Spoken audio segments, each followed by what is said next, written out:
வணக்கம். செல்வகுமாரின் அதிகாலை வானிலை ஆய்வறிக்கை.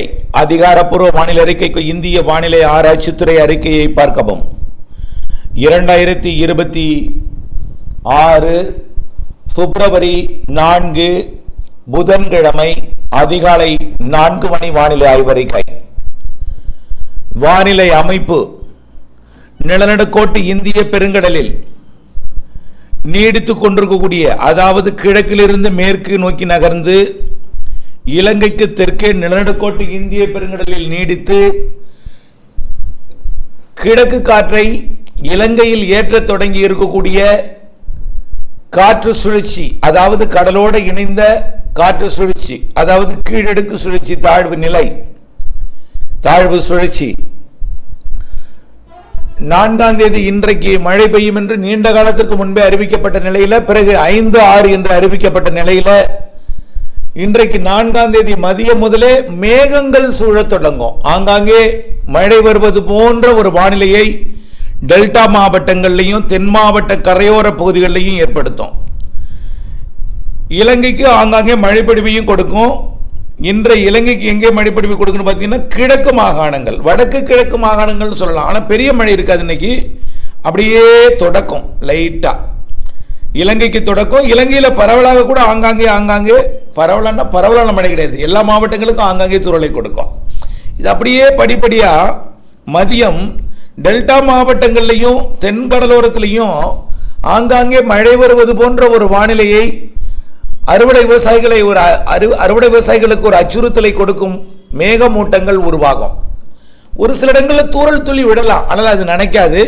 தூறல் துளி விடலாம், கடுமையாக மிரட்டும். இன்றைக்கு இது அப்படியே கொஞ்சம் கொஞ்சமா இந்த மேகமூட்டங்கள் கொஞ்சம் கொஞ்சமா ரைஸ் ஆகி நள்ளிரவிலிருந்து கடும் மேகமூட்டமாயிடும். நாளை காலை, அதாவது வியாழக்கிழமை பிப்ரவரி 5ஆம் தேதி வியாழக்கிழமை அதிகாலை, அதாவது இன்றைக்கு புதன்கிழமை நள்ளிரவுக்கு பிறகு வியாழக்கிழமை அதிகாலையில் பார்த்தீங்கன்னா ஒட்டுமொத்த டெல்டாவே மேகம் சூழ்ந்து காணப்படும்.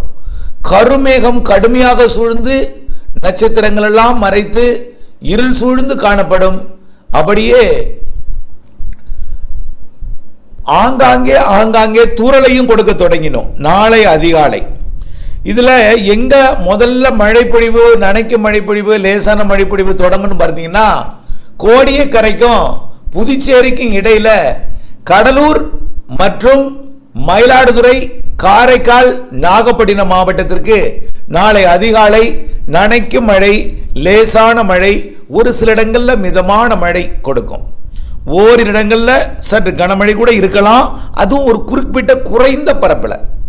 நம்ம ஏற்கனவே சொன்னோம், கடந்த மழை 1ஆம் தேதி மழை மன்னார்குடி நகரத்திற்கு மேற்கே வந்து பெய்தது. ஆனால் மன்னார்குடி நகரத்தில் நனைத்தது, அதற்கு தெற்கு புறம் நனைத்தது. இது அப்படியே ஒரு ட்ராக்ல ஒரத்தநாடு வரைக்கும் போனது. இப்படித்தான் சொன்னேன். இதே போல ஆங்காங்கே இரு காற்று இணைவு எங்கே இருக்கோ, கூடுதல் இணைவு இருந்தால் நன்றா ஒரு சாதகமாக இருந்தா அந்த இடத்துல சற்று கனமழை இருக்கும். கொஞ்சம் குறைவா இருந்தா மிதமான மழை இருக்கும். இன்னும் கொஞ்சம் குறைவான இருகாற்று இணைவு இருந்தால் அது நனைக்கும் மழை, லேசான மழையை கொடுக்கும். இன்னும் குறைவாக இருந்தால் மிரட்டலோடு தூறலோட போயிடும். சில இடங்களில் மிரட்டல் மட்டுமே இருந்துட்டு போயிடும். அப்படித்தான் இருக்கும் மழை. நாளை 5ஆம் தேதி இந்த வானிலை அமையும். கடலூர் மாவட்டத்தின் தெற்கு பகுதிக்கு உறுதியாக இருக்கு நனைக்கிற மழை, லேசான மழை, மிதமான மழை கூட இருக்கலாம். மயிலாடுதுறை, காரைக்கால், நாகப்பட்டினம். பிறகு அது படிப்படியா காலை பொழுது விடிந்ததும் நன்றாக உள்ளே வரும். பொழுது விடியும் என்ன, காலை பொழுது விடியும் பொழுது நன்றாக உள்ளே வரும். அது டெல்டாவின் உள்பகுதிகளுக்கு கூட ஆங்காங்கே தூரும், நனைக்கும். நாளை மதியம், அதாவது வியாழக்கிழமை பிப்ரவரி 5ஆம் தேதி மதியம் டெல்டாவையும் தாண்டி அப்படியே கடலூர், மயிலாடுதுறை வருவது, அப்படியே மணல்மேடு, அப்படியே பார்த்தீங்கன்னா ஜெயங்கொண்டம், அப்படியே கடலூர் மாவட்டத்தோட முட்டம், காட்டுமன்னார் கோவில், அப்படியே அதற்கு வடக்கே இருக்கக்கூடிய வீராணம் பகுதி, இந்த பகுதி அப்படியே மீன் சுருட்டி பகுதி, அப்படியே அரியலூர் மாவட்டம் ஜெயங்கொண்டம், அரியலூர், மேலும் அப்படியே தெற்கு புறமாக வந்துடும். அப்படியே காவிரி கரையோரமாக கல்லணை, திருச்சி மாவட்டத்தோட அன்பில், திருச்சி மாநகரம், அப்படியே திருவெரும்பூர் உள்ளிட்ட பகுதிகளுக்கு தெற்கே. நான் சொன்னது எல்லைக்கோடு. சார் எங்கள் கோடு எங்கள் ஊர் சொன்னீங்கன்னு சொல்லக்கூடாது. நான் சொல்வது எல்லைக்கோடு. இந்த எல்லைக்கோடுக்கு கொஞ்சம் வடக்கு கூட போகலாம், கொஞ்சம் தெற்கு கூட அமையலாம். ஆனால் இதுக்கு தெற்கே போக போக மழை வாய்ப்பு உறுதின்னு சொல்லலாம். இப்போ நம்ம கடலூர் சொல்கிறோம். கடலூர் மாவட்டத்துக்கு தெற்கே வர வரதான் அதோட அளவு கொஞ்சம் கூடுதலாக இருக்கும். நனைக்கும் மழை என்பது லேசான மழையாக மாறும். அதாவது கடலூரை விட சாமியார்பேட்டை பரங்கிப்பேட்டைக்கு கொஞ்சம் கூடுதலாக இருக்கும். அதாவது வாய்ப்பு கூடுதல். அடுத்தபடியாக அதை விட தெற்க வந்தீங்கன்னா பிச்சாவரம், சின்னக்காரமேடு, அப்படியே பார்த்தீங்கன்னா முடசொல்லோடை இன்னும் கொஞ்சம் கூடுதலாக இருக்கும் நினைக்கிற மழைங்கிறது லேசான மழையா. அப்புறம் புவனகிரி, சிதம்பரத்துக்கு தெற்கே வர வர மயிலாடுதுறை மாவட்டம் என்பது அது மிதமான மழையாக மாறும். அது காரைக்கால் பகுதி, நாகப்பட்டினம் மாவட்ட தெற்கு பகுதிக்கு கொஞ்சம் நல்லாவே இருக்கும். மழை லேசான மிதமான மழையாக இருக்கும். அறுவடை விவசாயிகளுக்கான ஆய்வறிக்கை இது.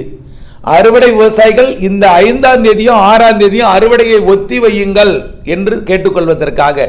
உள்ளே மழை குறைவா இருக்கும், ஆனால் ஆங்காங்கே இருக்கும். திருச்சி மாவட்டத்துக்கும் இருக்கும், டெல்டாவின் திருவாரூர், தஞ்சாவூர் மாவட்டத்துக்கும் இருக்கும், அப்படியே உள்ளே புதுக்கோட்டைக்கு இருக்கும், சிவகங்கை, ராமநாதபுரத்துக்கு இருக்கும், திண்டுக்கலுக்கு இருக்கும். நல்லா புரிஞ்சுக்கிங்க. நாளைக்கு நீலகிரி, கோயம்புத்தூர், திருப்பூர் மாவட்டங்களுக்கும் வாய்ப்பு தெரிகிறது. நீலகிரியை விட கொஞ்சம் கூடுதல் வாய்ப்பு மேட்டுப்பாளையம் உள்ளிட்ட பகுதிகள். அதை விட கூடுதல் வாய்ப்பு பொள்ளாச்சி, பொள்ளாச்சியை விட கூடுதல் வாய்ப்பு வால்பாறை. திருப்பூர் மாவட்டத்தின் தாராபுரத்திற்கு கூட வாய்ப்பு தெரிகிறது. உறுதி அல்ல, தெரிகிறது. எதற்காக இது சொல்றேன்னா, அறுவடை அங்கேயும் பண்ணி செய்து கொண்டிருக்கீங்க. மக்காச்சோள அறுவடை பண்ணிட்டு இருக்கீங்க. சில இடங்களில் வெங்காய அறுவடை நடந்துட்டு இருக்கு, அங்கேயும் தெரிகிறது. அரியலூர் மாவட்டம் தொடங்கி அப்படியே உள்ள திருச்சி மாவட்டம், காவிரி கரையோரம் திருச்சி மாவட்டம், அப்படியே கரூர் மாவட்ட காவிரி கரையோரம், அப்படியே கோயம்புத்தூர், திருப்பூர் மாவட்டம், அதற்கு தெற்கே திண்டுக்கல், அப்படியே கோயம்புத்தூர் தெற்கு, திருப்பூர் தெற்கு, அப்படியே மதுரை, கொடைக்கானல் மலைப்பகுதி, தேனி, விருதுநகர், சிவகங்கை, ராமநாதபுரம், புதுக்கோட்டை, தூத்துக்குடி, திருநெல்வேலி, கன்னியாகுமரி, தென்காசி, விருதுநகர் மற்றும் தேனி. இதெல்லாம் இதுல நாளை 5ஆம் தேதி மாலை அல்லது முன்னிரவில கன்னியாகுமரி மாவட்டம், திருநெல்வேலி மாவட்ட எல்லை நாலுமூக்கு, ஊத்து, காக்காச்சி போன்ற பகுதிகள் தொடங்கி திருநெல்வேலி, தென்காசி மாவட்ட மேற்கு தொடர்ச்சி மலை மற்றும் விருதுநகர் மாவட்டத்தோட மேற்கு தொடர்ச்சி மலை, தேனி மாவட்டம் வரைக்கும் மிதமானது முதல் சற்று கனமழைக்கு வாய்ப்பு இருக்கு. உள்ளே திருநெல்வேலி, பாளையங்கோட்டை, தாழையுத்தூர் மற்றும் அப்படியே உள்ளே பார்த்தீங்கன்னா அதாவது கோவில்பட்டி, அதற்கு மேற்கே அதாவது ஆரல்வாய் மொழி விருதுநகர் இடைப்பட்ட அந்த சாலை, தேசிய நெடுஞ்சாலைக்கு மேற்கே தென்காசி, திருநெல்வேலி, விருதுநகர் மாவட்டத்திற்கு நாளை மிதமானது முதல் சற்று கனமழை பொழிவு தெரிகிறது. சார் அப்படின்னா கடலோரம் இல்லையா? கடலோரமும் இருக்கு. உள்ளே மிதமானது முதல் சற்று கனமழை தெரிகிறது. கடலோரம் நனைக்கும் மழை, லேசான மழை இருக்கும். ஓரிரு இடங்களில் மிதமான மழை இருக்கும். அறிவிக்கப்பட்ட இடங்கள் உங்களுக்கு புரிந்திருக்கும் நினைக்கிறேன். கடலூருக்கு தெற்கே, அரியலூர், பெரம்பலூருக்கு தெற்கே, திருச்சிக்கு தெற்கே, கரூருக்கு தெற்கே, திருப்பூர், கோயம்புத்தூருக்கு தெற்கே. தெற்கேனா இந்த அறிவிக்கப்பட்ட இந்த திருப்பூர், கோயம்புத்தூர் மாவட்டம்னா அதுக்கு தெற்கு ஓரத்தில் வாய்ப்பு கூடுதல், வாய்ப்பு கூடுதல். தாராபுரத்திற்கும் வாய்ப்பு இருக்கு, உறுதி அல்ல. ஆனால் அந்த இடத்தில் உள்ளவர்கள் சற்றே வானிலையை பார்த்தால் கருமேகங்கள் சூழ்வதையும் அதை தீர விசாரித்தால் எங்கேதும் ஒரு சில இடங்களில் மழைப்பொழிவு கொடுத்திருப்பதையும் நீங்கள் நாளை அறியலாம். இப்படியே திண்டுக்கல் மாவட்டத்தில் ஒரு சில இடங்களில் தூறல் நனைக்கும் மழைப்பொழிவை கொடுக்கும். இந்த அறிக்கை என்பது அறுவடை விவசாயிகளுக்கு அறுவடை தானியங்களை, அறுவடையை மீட்டெடுப்பதற்கு, தானியங்களை மீட்டெடுப்பதற்கு, பத்திரப்படுத்துவதற்கு, திட்டமிடுதலுக்கு ஒரு முன்னெச்சரிக்கை என்று நீங்கள் எடுத்துக்கொள்ள வேண்டும்.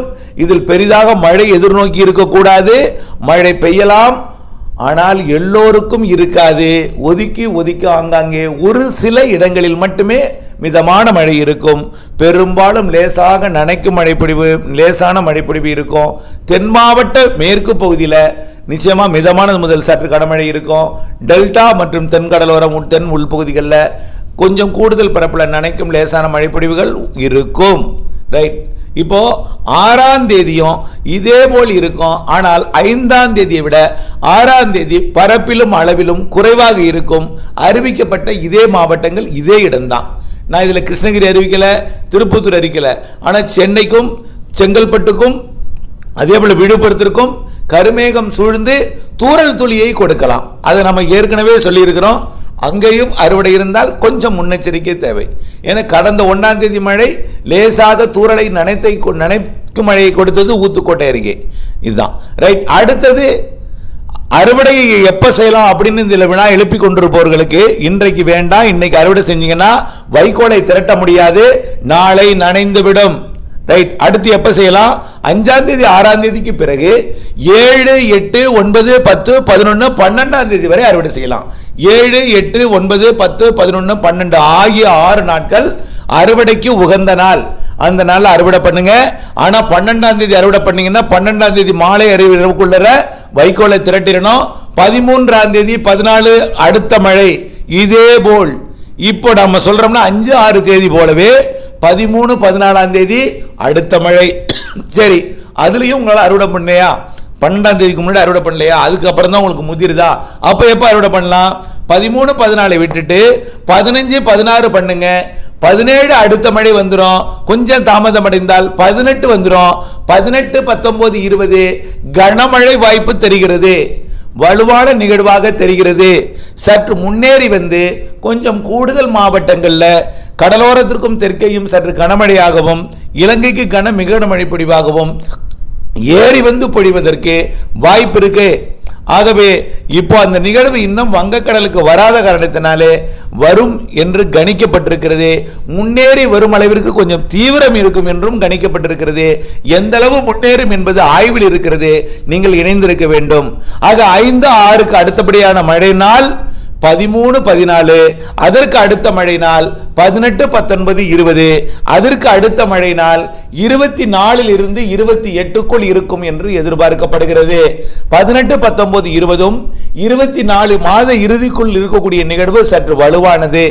அறுவடை செய்ய திட்டமிட்டிருப்பவர்கள் இந்த நாட்களில் மழை இருக்கும் என்பதை நினைவில் கொண்டு அறுவடை செய்ய வேண்டும். மழையை எதிர்நோக்கி இருப்பவர்கள் வரக்கூடிய 18, 19, 20 தேதி மழை எப்படி இருக்கும் என்பதை பார்க்க வேண்டும். மாத இறுதி நிகழ்வும் எப்படி இருக்கிறது என்பதை பார்க்க வேண்டும். இடையில இந்த 5, 6, 13, 14 ஒரு சில இடங்களில் லேசான மழை பொழிவை கொடுக்கும். மழையை எதிர்நோக்கி இருந்தீங்கன்னா அது ஒதுக்கினால் நம்பிக்கை இழப்பு ஏற்பட்டு ஒரு விரக்தி ஏற்படும். அதனால இது அறுவடை விவசாயிகளுக்கு என்றும் மழை பெய்யலாம் என்ற ஒரு ஒதுக்கலாம் என்ற மனநிலையுடன் இருந்தால் அது எந்தவித மன பிரச்சனையையும் கொடுக்காது. ஆகவே இந்த மாத 5, 6, 13, 14, 18, 19, 20 மாத இறுதி நாட்கள் இவை மழை நாட்கள் என்பதை நினைவில் கொண்டு அறுவடைக்கு திட்டமிட்டு வானிலை அப்டேட்ஸுடன் இணைந்திருந்து பணி செய்து லாபம் அடைந்திட அன்போடு கேட்டுக்கொள்கிறேன். இப்படி மார்ச் மாதத்திலும் 2 நிகழ்வு இருக்கிறது. அது பிப்ரவரியை விட சற்று கூடுதல் மழை பொழிவை தரும் என்று எதிர்பார்க்கப்படுகிறது. ஏப்ரல் மேயிலும் மழை இருக்கு, ஆனால் வெயிலும் இருக்கும். கோடையில கோடை மழை கடும் வெயிலுக்கு இடையே சில நிகழ்வுகள் வந்து மழை பொழிவை கொடுக்கும். குறைந்தபட்சம் ஏப்ரலில் ஒரு நிகழ்வும் மேயில் ஒரு நிகழ்வும் மழை பொழிவை கொடுக்கும். அந்த நிகழ்வு 3, 4 நாட்களுக்கு நல்ல மழை பொழிவை ஏப்ரல் மாதம் முழுவதும் கிடையாது. கோடை அது ஏப்ரல் மே கோடை. கோடையில் வெயிலுக்கு இடையே அளவான வெயில் தான், சராசரியான வெயில் தான், ஆனால் பெருசா இருக்காது. ஒரு சில நாள் இருந்தாலும் அது நாம சராசரி பழைய ஆண்டுகள்லாம் பார்க்கும் ஒப்பிடும் பொழுது சராசரி வெயில் இருக்கும். அதுக்கிடையே ஒரு சில நிகழ்வுகள் மழை பொழிவை கொடுக்கும். வெயிலுக்கிடையே கோடை மழை என்பதை நினைவில் கொள்ள வேண்டும். மழைக்காலம் போல பெய்யாது, அதையும் நினைவில் கொள்ள வேண்டும்.